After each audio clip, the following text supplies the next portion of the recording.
Security aspect. और कल की क्लास में हमने पढ़ लिया था थ्रेट्स एंड प्रिवेंशन, हमारी सिक्योरिटी, हमारे नेटवर्क और हमारी डिवाइस पर क्या थ्रेट्स हैं। यदि हम नेटवर्क से जुड़ते हैं तो हमारी डिवाइस पर संभावित खतरा होता है, उस पर कोई अटैक हो जाए तो उससे कैसे बच सकते हैं।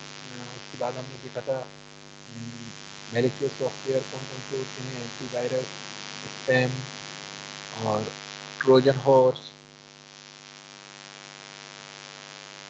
वायरस, मोम्स, रैंसमवेयर, ट्रोजन और स्पाईवेयर, एडवेयर। ये हमारे सारे कैसे थे की लॉगर जो हमारी सिक्योरिटी के लिए खतरा हो सकते हैं। तो कहाँ से आ सकते हैं ये बहुत आज गौतम और सांबवी जुड़ रहे हैं। तो हमने यहाँ तक पढ़ लिया था कि मालवेयर जो मैलिशियस सॉफ्टवेयर है तो इंटरनेट से कोई फाइल डाउनलोड करने पर उसके साथ अटैचमेंट में आ सकते हैं या हाइपर में आ सकते हैं। आप कुछ पूछ रहे हैं क्या आपसे? सर आपकी वॉइस क्लियर नहीं है। अब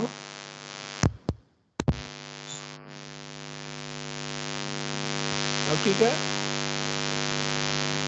hello, good afternoon. Good afternoon. अभी आवाज़ ठीक है? वॉइस आ नहीं सर, क्लियर नहीं है। अब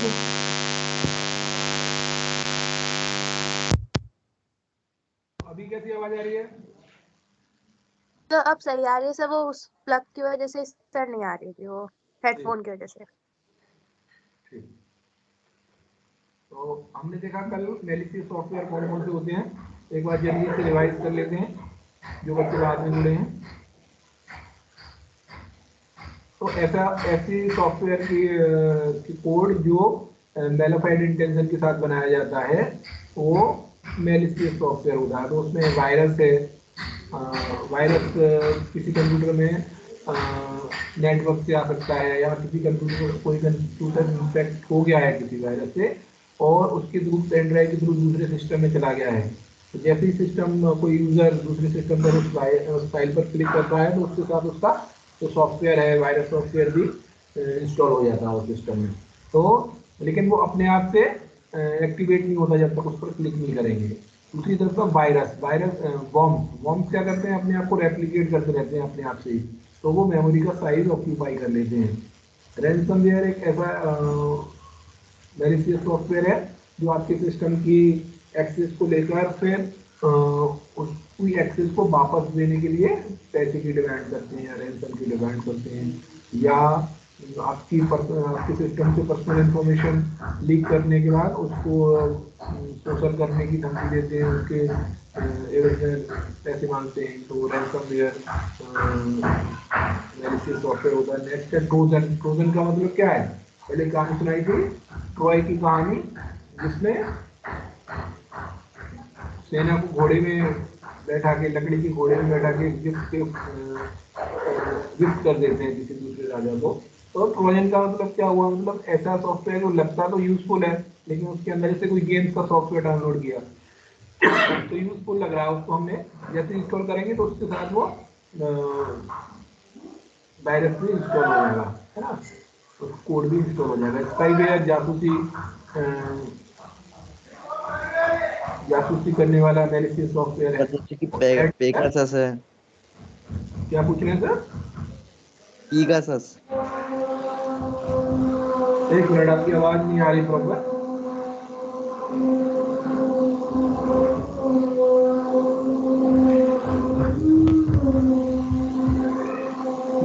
अभी बताओ क्या कह रहे हो? पीगासस भी तो एक वायरस है। गीगा पीगासस। पेगासस, पेगासस भी एक सॉफ्टवेयर है। अब वो उसका दोनों तरह से यूज कर सकते हैं। पेगासस जो अभी जो प्रेजेंट में चल रहा है, कह रहे हैं सरकार उसका यूज कर रही है, तो एक तरह का वो स्पाईवेयर हो गया पेगासस। पेगासस तो सॉफ्टवेयर का नाम है लेकिन उसकी कैटेगरी कौन सी आएगी? स्पाईवेयर, जो लोगों की जासूसी करता है। उसकी जैसे रिकॉर्डिंग कर ली फोन पे आप कर रहे हैं या इंटरनेट पे कोई पोस्ट कर रहे हैं या मैसेज भेज रहे हैं व्हाट्सएप के थ्रू, तो वो सब उससे रिकॉर्ड हो जाता है पेगासस से। तो ये लेटेस्ट सॉफ्टवेयर का नाम बताया हमने। फिर की लॉगर क्या करता है, आप कीबोर्ड से जो भी की प्रेस कर रहे हैं उसको रिकॉर्ड कर लेता है। तो की लॉगर आपका हार्डवेयर भी हो सकता है और सॉफ्टवेयर भी हो सकता है। तो यहाँ तक हम पढ़ने के बाद हमने देखा था कि मालवेयर डिस्ट्रीब्यूशन यानी कितनी जगह से ये मैलिशियस सॉफ्टवेयर आ सकते हैं।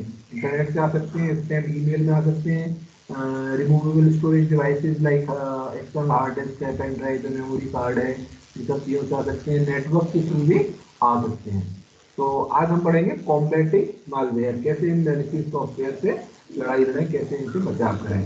तो common sign of some malware infection include the following. कैसे पता चलेगा, जैसे frequent pop-up windows prompting you to visit some website and download from some software। तो अचानक कोई विंडो पॉपअप कर रही है, इसका मतलब आपके में इनमें से कोई मैलिशियस सॉफ्टवेयर इंस्टॉल हो गया है, एडवेयर ही इंस्टॉल हो गया तो उसके ऐड आ रहे हैं, या कोई ऐसा लिंक आ रहा है बार बार कि इस वेबसाइट को विजिट करिए, है ना।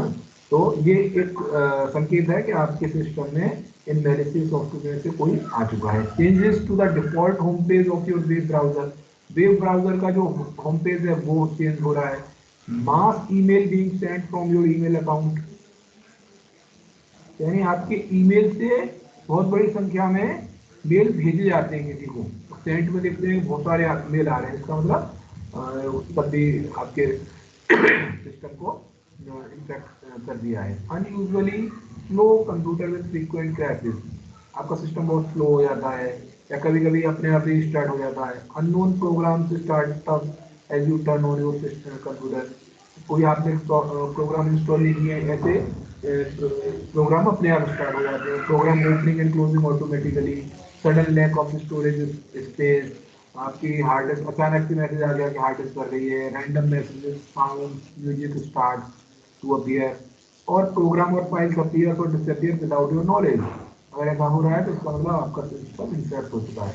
तो malicious software exist and continue to evolve, and so is the mechanism to combat them।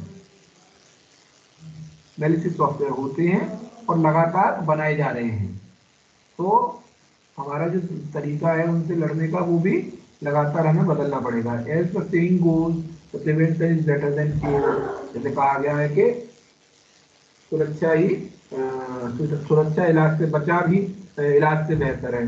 तो we list some preventive measures against the malware discuss earlier, क्या क्या कर सकते हैं, इसके अलावा भी हो सकते हैं। इन्होंने कॉमन गाइडलाइंस दे रखी है कैसे बचा जा सकता है। तो यूजिंग एंटीवायरस का यूज करके, anti malware and other related software and updating them on a regular basis. अगर आप ऑनलाइन एंटीवायरस का भी खरीदा हुआ आपने तो अलग अलग उसमें आते हैं, जैसे एंटीवायरस ही आ रहा है तो उसके बाद टोटल प्रोटेक्शन, उसमें मालवेयर भी है और सेफ ब्राउजिंग के लिए भी है। जैसे मैं आपको अपने मेरे सिस्टम में दिखाता हूँ, मेरे में मैंने ऑनलाइन खरीदा था एंटीवायरस, उसका नाम है मैकेफी। तो वहाँ पे लिखा है ये मैकेफी टोटल प्रोटेक्शन।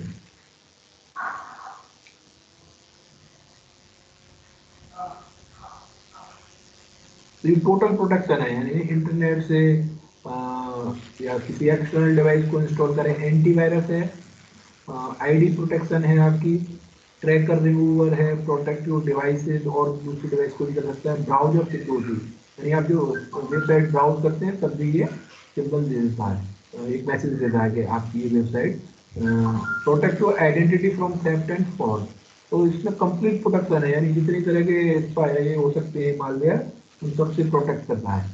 तो configure your browser security setting, यानी अपने ब्राउजर की सेटिंग में जाकर वहां से भी आप सेटिंग चेंज करके अपने आप को सिक्योर कर सकते हैं। Always check for a lock button in the address bar while making payment, जब भी आप फाइनेंशियल ट्रांजेक्शन के लिए कोई वेबसाइट यूज करें तो ऊपर लॉक लगा हुआ आता है। जैसे मैं आपको दिखाता हूँ, यहाँ पर मैं एक वेबसाइट ओपन करूँ,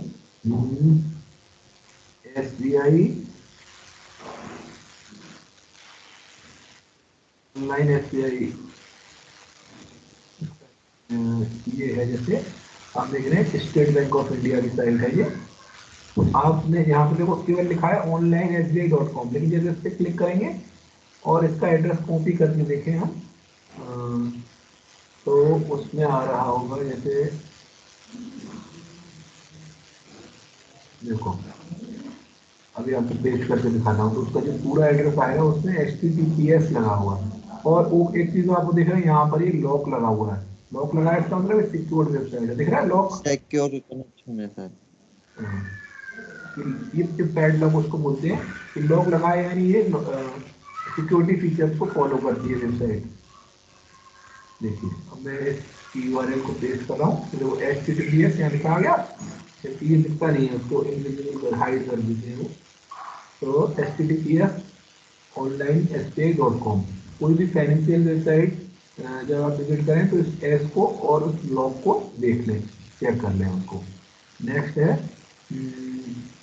never use pirated or unlicensed software, instead go for free and open source software। तो pirated सॉफ्टवेयर यूज करने से बेटर है, हो सकता है संभावना इस बात की है कि किसी ने क्या किया हो कि उसकी मिलता जुलता जो ओरिजिनल सॉफ्टवेयर है उसके साथ उसने वायरस भी इंस्टॉल कर रखे हों। तो अगर अगर आप प्रोप्राइटरी सॉफ्टवेयर यूज कर रहे हैं, जैसे विंडोज के हैं, माइक्रोसॉफ्ट के हैं विंडोज, या ये ऑफिस है, इसलिए बेटर है कि आप ओपन सोर्स सॉफ्टवेयर जो आते हैं, फ्री ऑफिस है और लिनक्स वगैरह यूज करें, वो ज़्यादा बेटर है। Applying software updates and patches released by it's manufacturer, जो भी जैसे आपने विंडोज लिए और वो सॉफ्टवेयर अपडेट दे रहा है उसमें, तो वो जो सिक्योरिटी फीचर्स होते हैं उनको भी अपडेट करते रहते हैं, तो उनको अप्लाई करते रहना चाहिए। Taking a regular backup of important data, फिर भी क्योंकि 100% सिक्योरिटी नहीं है, हो सकता है कोई नया ऐसा मैलिशियस सॉफ्टवेयर बना दे कि जो पुरानी सिक्योरिटी फीचर्स हैं उनको वो मात दे के अंदर आ जाए। तो इसलिए अपने डेटा का बैकअप लेते रहना चाहिए। Enforcing firewall protection in the network, अगर आप नेटवर्क यूज कर रहे हैं तो फायरवॉल बाय डिफॉल्ट होती है आपके ऑपरेटिंग सिस्टम में, तो उसको इनेबल करके रखना है। तो operating system, Windows operating system या कोई ऑपरेटिंग सिस्टम हो, उसमें फायरवॉल पहले से इंस्टॉल होती है। और अगर जैसे मैंने एंटीवायरस भी ले रखा है तो उसकी फायरवॉल अलग होगी।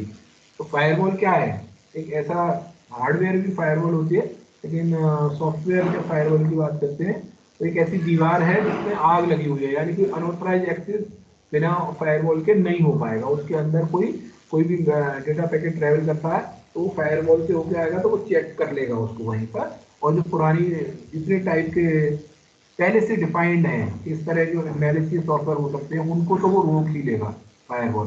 तो avoid entering sensitive password, pins और पर्सनल इंफॉर्मेशन और अननोन ऑन पब्लिक कंप्यूटर। तो पब्लिक कंप्यूटर यूज नहीं करना है, पब्लिक वाईफाई यूज नहीं करना है। Avoid entering sensitive data on unknown network using your own computer also. तो नेटवर्क भी मतलब आपका डिवाइस आपकी है, लेकिन नेटवर्क भी जैसे वाईफाई नेटवर्क है या अननोन नेटवर्क है तो उसका नहीं लेना चाहिए, क्योंकि आप जो टाइप करेंगे वो कहाँ पे जाएगा, उस वाईफाई के बॉटम पे जाएगा या ब्राउजर पे या सर्वर पे जाएगा, वहां से आपकी इन्फॉर्मेशन लीक हो सकती है।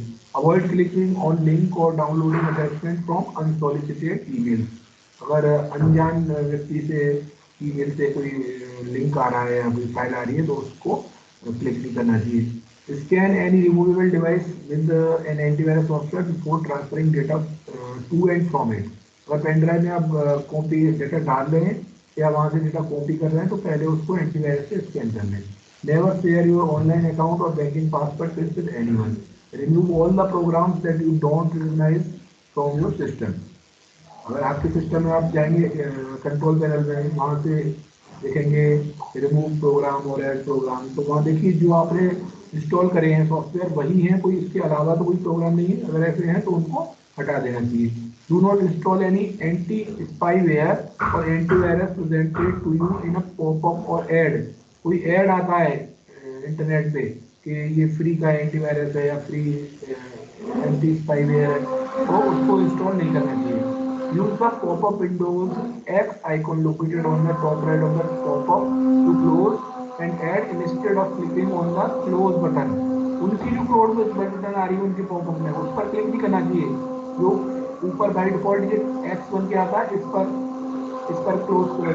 क्लिक करके उसको क्लोज करना चाहिए। If you notice an installation has been started, cancel immediately to avoid further damage। अगर कोई बटन दबाने से आप देख रहे हैं कोई इंस्टॉलेशन अपने आप स्टार्ट हो गया है तो उसको तुरंत रोक देना चाहिए।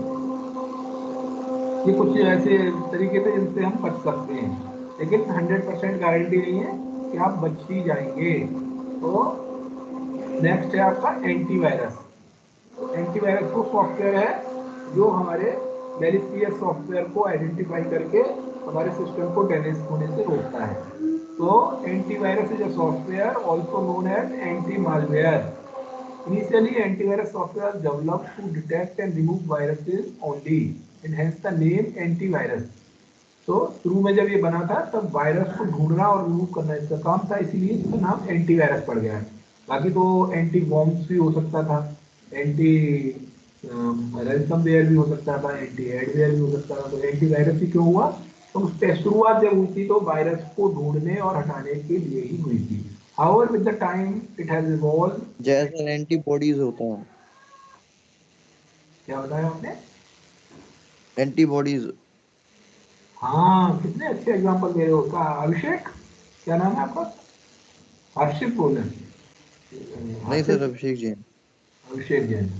एग्जाम्पल पहले भी बहुत अच्छा एग्जाम्पल दिया पेगासस का, और अभी बता रहे एंटीबॉडीज। तो जैसे है ये कोविड का टाइम चल रहा है, तो कोविड क्या है? एक वायरस है। तो एंटीबॉडीज क्या कर रहा है? वो रोक रहा है उसको, लेकिन इस बात की गारंटी नहीं है कि एंटीवायरस जैसे वायरस को हमेशा ही रोक लेगा। ऐसे ही आपकी एंटीबॉडीज हमेशा ही इस बात की गारंटी नहीं दे रही है कि आप हमेशा ही बच जाएंगे। उन दोनों में लड़ाई होती है। अगर एंटीबॉडी जीत गई तो वायरस को जाना पड़ेगा बॉडी से, और अगर वायरस जीत गया तो वो कंप्यूटर में एंटर कर जाएगा या बॉडी में एंटर कर जाएगा। तो समय के साथ साथ it has evolved and now comes bundled with the prevention and detection and removal of a wide range of malware, जो मैंने अभी दिखाया आपको। अभी जो आते हैं एंटीवायरस उसमें सारी चीजें होती हैं, मालवेयर की जितनी भी रेंज होती है उन सबको पहचानना और हटाना सिस्टम से। तो methods of malware identification used by antivirus. तो कैसे, कौन कौन से तरीके हैं जिससे मैलिशियस जो सॉफ्टवेयर इंस्टॉल हो गए उनको पहचाने एंटीवायरस के थ्रू? तो पहला दिया उन्होंने सिग्नेचर बेस्ड डिटेक्शन। पहला कौन सा है? Signature based detection. ये क्या है देखिए। In this method an antivirus works with the help of a signature database known as a virus definition file, VDF। तो एग्जाम में ये क्वेश्चन आ सकता है, VDF की फुल फॉर्म क्या है? Wire definition file, virus definition file. इसमें क्या है? मान लीजिए कोई वायरस आज डिटेक्ट हो गया कि ये मैलिशियस कोड बनाया गया है और उस वायरस का ये नाम है। तो वहाँ एक फाइल बनाई हुई है अंतरराष्ट्रीय स्तर पर, वहां पर उसको एंट्री हो जाती है उस फाइल में कि इस तरह का वायरस था, इसकी कोडिंग ये है, और इस कोडिंग से वो एंटीवायरस सॉफ्टवेयर उसको पहचान लेगा। तो वायरस डेफिनेशन फाइल में या वीडीएफ में एक उसकी एक यूनिक कोड दे दिया, उसको बोला गया सिग्नेचर। तो this file consist of the virus signature and it's updated continuously on a real time basis. ये उसी तरह से हो गया जैसे अभी अभिषेक ने कहा, जैसे आपके कोविड के अलग अलग वेरिएंट आ रहे हैं, तो वेरिएंट के लिए टेस्ट जब होता है तो टेस्ट में क्या करते हैं, वो उसका डीएनए सैंपल या कोई डिजाइन होती है। RT-PCR। हाँ, आरटीपीसीआर में कुछ ऐसा है, डीएनए कुछ था उसका, बताया वीडियो देखा था शुरू में जब आया था कि वो जो एक बार उसकी पहचान करके वो डिजाइन भेज देते हैं, फिर उस डिजाइन के बेसिस पर डिटेक्ट करते हैं कि ये इसका टेस्ट ये होगा। अगर जैसे नया कोई वो आ गया है वेरिएंट, जैसे अभी ये ओमिक्रॉन आया है, तो इसमें बताया गया है इसकी जो टेस्टिंग है वो अलग तरीके से होती है, तो ज़्यादा टाइम लग रहा है। इसी तरह से ये क्या करते हैं, ये जो वायरस के सिग्नेचर हैं ये उस फाइल में डाल दी जाती है, उसकी डिजाइन डाल दी कि इसके बेसिस पर हम पहचान लेंगे, इसकी कोडिंग या सिग्नेचर डाल दिया कि ये वायरस इस कोड के थ्रू आ रहा है या इस नेटवर्क के थ्रू आ रहा है। तो this file consist of virus signatures, कौन सी file? VDF file, and updated continuously on a real time basis. This makes the regular update of antivirus software a must. इसलिए क्योंकि मान लीजिए आज आपने एंटीवायरस खरीदा, तो उसकी वीडीएफ फाइल जो है वो उसमें 20 वायरस की कोडिंग लिखी हुई है, तो 20 वायरस अगर आप सिस्टम आएंगे तो वो रोक लेगा। लेकिन मान लो 1 महीने बाद या 2 महीने में 20 और आ गए, तो अगर आपने अपना एंटीवायरस अपडेट किया है तो उसकी जो टेस्टिंग है और उसकी जो दवाई है या उसका क्या बोलेंगे, क्लोन बोलते हैं क्या, एंटीडोट, एंटीडोट बोलते हैं ना। कौन सी मूवी आई थी ऋतिक रोशन की, जिसमें वो होता है एक विवेक ओबराय था ना, तो वो हाँ सर, वो एक क्रिश वाली। हाँ क्रिस हाँ वाली क्रिश जी। उसमें एक वायरस बना देते हैं वो, तो वो एंटीडोट बनता है क्योंकि उनका उनका जो पिता तो एक ही था ऋतिक का और उसका, है ना, तो उसके जब ब्लड सैंपल लेके वो एंटीडोट बनाया गया तब वो उसको कंट्रोल कर रहा था, उस पर उन पर असर नहीं कर रहा था वो। तो इस तरह से क्या होगा कि जैसे ही आप अपडेट करेंगे तो नई वाली दवाई भी या नया वाला एंटीडोट भी उसमें आ गया होगा, यानी ऐसी कोडिंग जो उस वायरस को पहचान सकती है और रिमूव कर सकती है, उसकी कोडिंग भी आपको अपडेट करने पर मिल जाएगी। तो a new malicious malicious software will infect the system without getting detected. अगर कोई नया वायरस आ गया है और उसकी कोडिंग तो वहां पर है वीडीएफ में, लेकिन आपने उसको अपडेट नहीं किया है तो वो आपके सिस्टम को इन्फेक्ट कर सकता है। So this method also fails to detect malware that has an ability to change its signature।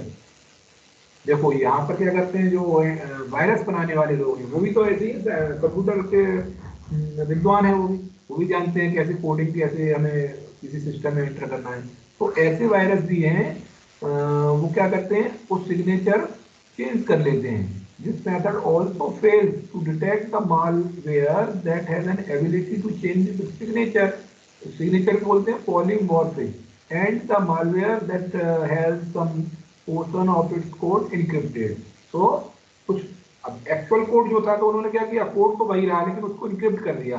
तो जब सिस्टम में आपका जो एंटीवायरस है उसको डिटेक्ट करेगा तो वहां पर दूसरा कोड मिलेगा, तो डिटेक्ट नहीं कर पाएगा। तो ये है सिग्नेचर बेस्ड डिटेक्शन। इसमें कब आप वायरस का पता चलेगा, जो बीडीएफ फाइल में होंगे उनको वो डिटेक्ट कर सकता है। दूसरा तरीका है सैंडबॉक्स डिटेक्शन। सैंडबॉक्स डिटेक्शन क्या है? In this method, a new application or file is executed in a virtual environment that is known as sandbox, and its behavioral fingerprint is observed for a possible malware. So, depending on its behavior, the antivirus engine determines if it is a potential threat or not and proceeds accordingly.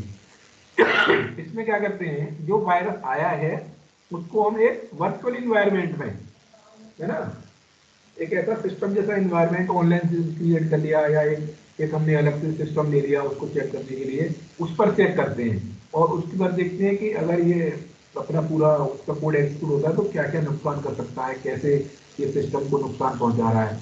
तो although this method is a little slow, it is very safe as the new unknown application is not given access to the actual resources of the system। तो इसमें क्या होगा, क्योंकि actual जो system है उनको तो नुकसान पहुंचाएगा नहीं, एक वर्चुअल इन्वायरमेंट में जा रहा है तो सेफ रहेंगे हम और ये जान पाएंगे कि ये कैसे नुकसान पहुंचाता है और कैसे काम कर रहा है। तो इसकी पहचान करने के लिए एक दूसरा तरीका है सैंडबॉक्स डिटेक्शन। तीसरा है data mining techniques. So this method employs various data mining and machine learning techniques to classify the behavior of a file as either benign or malicious। तो डेटा माइनिंग से पुराने तरीके से हम देखते हैं कि ये अच्छा इसकी कोडिंग को नुकसान पहुंचा रही है या नहीं पहुंचा रही है। नेक्स्ट है ह्यूरिस्टिक। ह्यूरिस्टिक क्या है? Open often often a malware infection follows a certain pattern। Here the source code of the suspected program is compared to viruses that are already known and in the heuristic database। देखिए ये जो artificial intelligence होता है उसमें ये heuristic word use होता है। तो यहाँ पर ये क्या करते हैं, the source code of the suspected program, जो भी प्रोग्राम है अभी हमें कंफर्म नहीं है, जैसे एंटीवायरस के पास है उसको लगा कि इससे उसको कोड को डाउट हो रहा है कि ये वायरस हो सकता है, तो उसका सोर्स कोड लेंगे, उसकी कोडिंग देखेंगे और compare to the viruses that are already known. तो जो पहले से वायरस हमारे पास है उनकी कोडिंग है उनसे उसको कंपेयर करेंगे and are in heuristic database. तो डेटाबेस जो पहले से मिल गए हैं उनकी कोडिंग एक जगह पर सेव है डेटाबेस में, या उन कोडिंग से मिलती जुलती कोडिंग अंदाज लगा करके इन कोडिंग से भी वायरस बन सकता है, वो भी कोडिंग उस ह्यूरिस्टिक डेटाबेस में है। If the majority of the source code matches with any code in the heuristic database, the code is flagged as a possible threat. तो उस सॉफ्टवेयर की जो भी आ रहा है उसकी कोडिंग हमारे डेटाबेस के किसी भी ह्यूरिस्टिक डेटाबेस, मतलब एक्चुअल वायरस नहीं है उसमें, और हमने अपनी तरफ से भी उसमें डाल रखे हैं कि इस कोडिंग से मिलते जुलते इस तरह के सॉफ्टवेयर भी बन सकते हैं। तो उनमें से किसी से भी बहुत पूरा कोड मैच भी नहीं हो रहा है, लेकिन मान लो 70% हो रहा है, 80% हो रहा है, तो भी ये मैसेज जाएगा कि ये पॉसिबल थ्रेट है, ये वायरस हो सकता है, तो उसको भी एंटीवायरस रोक देगा। और पांचवा है सर ये रियल। वायरस भी क्रिएट करे जाते हैं? क्या पूछा? वायरस जो होते हैं ये क्रिएट किए जाते हैं? हाँ, वायरस जैसे हम प्रोग्राम लिख रहे हैं तो वो प्रोग्राम ही तो है वायरस। कंप्यूटर वायरस तो एक प्रोग्राम है। तो जैसे बहुत से लोग एंटीवायरस भी एक प्रोग्राम है, तो कुछ लोग ऐसी कोडिंग लिखते हैं, ऐसा प्रोग्राम लिखते हैं कि प्रोटेक्शन को जो भी प्रोटेक्शन है सिस्टम की, उसको वो मान लो किसी फाइल में लिखा हुआ है कि वायर यहाँ पर आपका, जैसे मेरे लैपटॉप का मैंने यूजर आईडी पासवर्ड दे दिया, तो वो भी तो कहीं ना कहीं सिस्टम में ही होगा, मेमोरी में। Yes sir. तो उस मेमोरी पे जाकर पहले तो वो सिर्फ प्रोटेक्टेड होता है, नॉर्मली तो हम नहीं जा पाएंगे, लेकिन उस मेमोरी को ही वो हैक कर लेते हैं, तो यूजर नेम पासवर्ड निकाल सकता है कोई भी। ये पॉसिबल नहीं है, लेकिन उसके लिए पढ़ाई करनी पड़ेगी, कैसे मेमोरी को एक्सेस करना है और कैसे ऑपरेटिंग सिस्टम ने सिक्योरिटी दे रखी है उस चीज को। उस सिक्योरिटी, वो सिक्योरिटी भी ऑपरेटिंग सिस्टम में लिखी हुई है। मान लो हमने उस चीज को प्रोटेक्ट कर रखा है कि कोई भी उसको एक्सेस ना कर पाए, हमारी यूजर आईडी पासवर्ड क्या है, तो वो सिक्योरिटी किससे दी है हमने? वो भी तो सॉफ्टवेयर से दी है ना। विंडोज में कोई ना कोई प्रोग्रामिंग ऐसी होगी कि उस मेमोरी लोकेशन को एक्सेस करने से पहले उसमें कोई पासवर्ड हो या कोई भी चीज कर रखी है कि उस वाली मेमोरी लोकेशन जहां पर यूजर आईडी पासवर्ड है उसको एक्सेस ना कर पाए, तो उस कोडिंग को ही वो पहले डिसेबल कर देंगे, फिर उसको देखेंगे। तो इस तरह से अगर यूजर आईडी पासवर्ड है तो कभी भी हैक हो सकता है, बस उसकी आपको कितनी नॉलेज है उस पर डिपेंड करता है। ठीक है, तो ऐसा प्रोग्राम ओके लिखते सर। हैं वो, और उसी को वायरस बोलते हैं जो प्रोग्राम लिखा है। जैसे गलत इंटेंशन के साथ किसी के सिस्टम को नुकसान पहुंचाना, उसकी इंफॉर्मेशन को चुरा लेना, है ना, किसी इंटेंशन के साथ है, तो वो हो गया आपका वायरस हो गया या मेलिशियस सॉफ्टवेयर हो गया। और अच्छी इंटेंशन के साथ बनाया है तो वो एंटीवायरस हो गया। तो अब हम जो टॉपिक पढ़ रहे हैं उसमें क्या है, कौन कौन से तरीके हैं जिससे एंटीवायरस पता करता है कि ये जो फाइल आ रही है या जो प्रोग्राम रन होने वाला है वो वायरस हो सकता है। तो चार हमने पढ़े, पांचवा है real time protection. Some malware remains dormant and gets activated after some time. कुछ ऐसे होते हैं वो एक्टिवेट होंगे ही नहीं, उनकी कोडिंग ऐसी होती है कि तो चुपचाप से चले जाना, नॉर्मल सॉफ्टवेयर बनकर 1 महीने बाद अपने आप से एक्टिवेट हो जाना या 15 दिन बाद हो जाना। तो such malware needs to be checked on a real time basis. तो in this technique the anti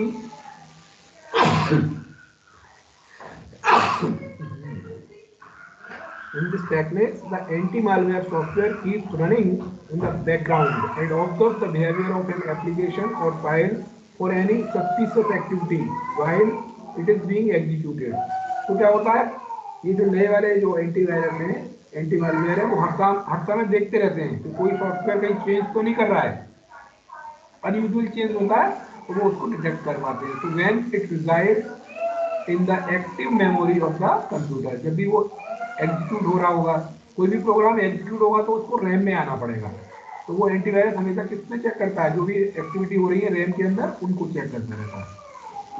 तो 5 हमने तरीके पढ़े कैसे एंटीवायरस पता करता है कि कोई प्रोग्राम वायरस है या नहीं है, मेलिशियस सॉफ्टवेयर है या नहीं है। सिग्नेचर बेस्ड डिटेक्शन, इसमें पीडीएफ फाइल होती है, वायरस डेफिनेशन होती है, उसमें चेक करता है। सैंडबॉक्स डिटेक्शन मतलब एक वर्चुअल एनवायरनमेंट में उसको रन करा के देखते हैं कि वो कितना नुकसान पहुंचा रहा है। फिर डेटा माइनिंग टेक्निक्स, इसका तो नाम ही डेटा माइनिंग, माइन है ना। तो पुरानी जो जितना भी डेटा है वायरस के बारे में, उससे इंफॉर्मेशन का मैच करके पता करते हैं कि ये सही कोड है या नहीं है। ह्यूरिस्टिक में क्या रहता है, कुछ तो पुरानी डेफिनेशन और कुछ पुरानी डेफिनेशन की कोडिंग से पॉसिबल कितनी कोडिंग बन सकती है वायरस की, उन सबको मिलाकर एक ह्यूरिस्टिक डेटाबेस बनाया गया। अगर उसमें भी जरूरी नहीं है कि पूरा कोड एग्जैक्टली मिले, उसका 60%, 70% या एक पैरामीटर फिक्स कर दिया, 50% भी मैच करता है तो हम उसको वायरस मान लेंगे। फिर पांचवा है real time protection. Real time protection क्यों जरूरी है, क्योंकि कुछ वायरस ऐसे हो सकते हैं जब वो आए हैं आपके सिस्टम में तब वो कोई भी गलत एक्टिविटी ना कर रहे हो, कोई भी आपके पॉसिबल जो जैसे आपकी EXE फाइल्स को डैमेज करना, आपके पासवर्ड को लीक करना, या आपके जो फोल्डर बने हुए हैं उसमें से डेटा को डिलीट करना, ये काम नहीं कर रहे हैं 15 दिन तक, कुछ टाइम बाद कर रहे हैं ऐसा। तो ऐसी सिचुएशन में क्या करना पड़ेगा, हर समय अपने सिस्टम को चेक करते रहना पड़ेगा, इसको बोलते हैं रियल टाइम प्रोटेक्शन। ठीक है, तो ये 5 तरीके से। और एक और यहाँ पे नोट दिया हुआ है, वायरस सिग्नेचर से आप क्या समझते हैं। Virus signature is a consecutive sequence of bytes that is commonly found in a certain malware sample. That means it contains within the malware or the infected file, not in the unaffected file. तो virus का signature किसमें मिलेगा, जो file virus से पीड़ित हो गई, जिसमें वायरस ने अटैक कर दिया है, वहां पर वायरस सिग्नेचर मिलेगा, और जो नहीं पीड़ित जो इन्फेक्टेड नहीं हुई है उनमें वो सिग्नेचर नहीं मिलेगा। तो एक तरह से क्या है, सीक्वेंस ऑफ बाइट्स है, यानी कोई प्रोग्राम का कोड होगा तो वो कैरेक्टर्स की फॉर्म में लिखा होगा। जैसे हमने लिखा प्रिंट एक्स लिखा, तो प्रिंट एक्स भी क्या है, सीक्वेंस ऑफ बाइट्स है। तो वो सीक्वेंस ऑफ बाइट्स से मैच होता है वायरस का signature. Next is spam. Spam आप जानते होंगे, स्पैम क्या है, तो अनवांटेड ईमेल आ जाते हैं, उनको क्या बोलते हैं, स्पैम। तो जैसे आप ईमेल को देखें भी, जैसे हम यहाँ ईमेल दिखाता हूँ आपको, ये ईमेल मान लो, तो यहाँ पर बहुत सी आती हैं।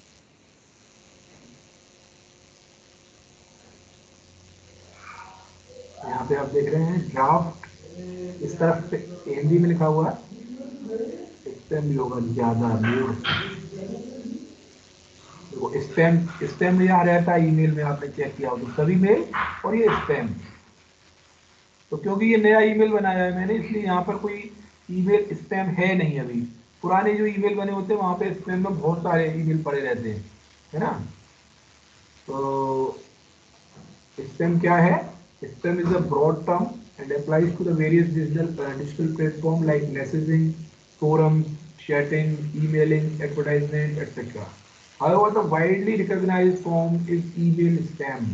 Depending on their requirement, organizations and individuals buy or create a mailing list, बहुत सारे लोगों की ईमेल की लिस्ट ले ली, and repeatedly send advertisement links and invitation emails to a large number of users. विज्ञापन के लिए भी इसको यूज करते हैं। एंड और जो वो होते हैं क्रिमिनल्स होते हैं, वो मान लो SBI का लिंक बना रही है, वो भेज रहे हैं बार बार कि आपका लोन पास हो गया है, इस पे क्लिक कर दीजिए। तो this creates unnecessary junk in the inbox of the receivers email and often tricks a user into buying something or downloading a paid software or malware. So nowadays, email services like Gmail, Hotmail, etc. have an automatic spam detection algorithm that filters emails and makes things easier for the end user. तो जो नए email हैं उनमें ये technology use हो रही है, लोग अपने आप से ऑटोमेटिक स्पैम डिटेक्ट करके उसको रोक देते हैं। लेकिन उसके बाद भी वो नई तकनीक निकाल लेते हैं, फिर भी स्पैम आते हैं पुराने जो ईमेल होंगे।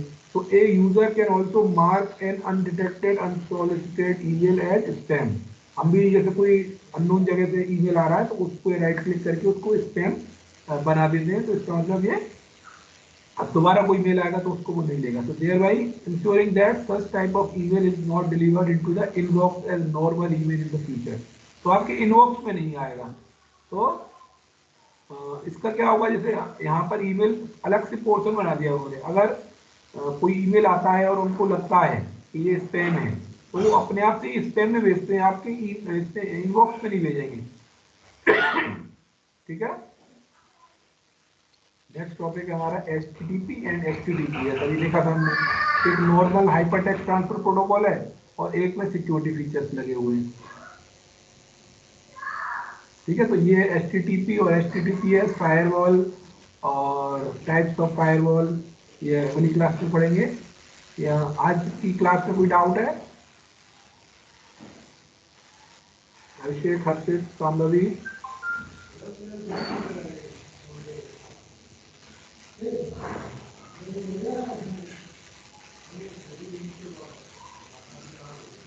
बताइए। No sir.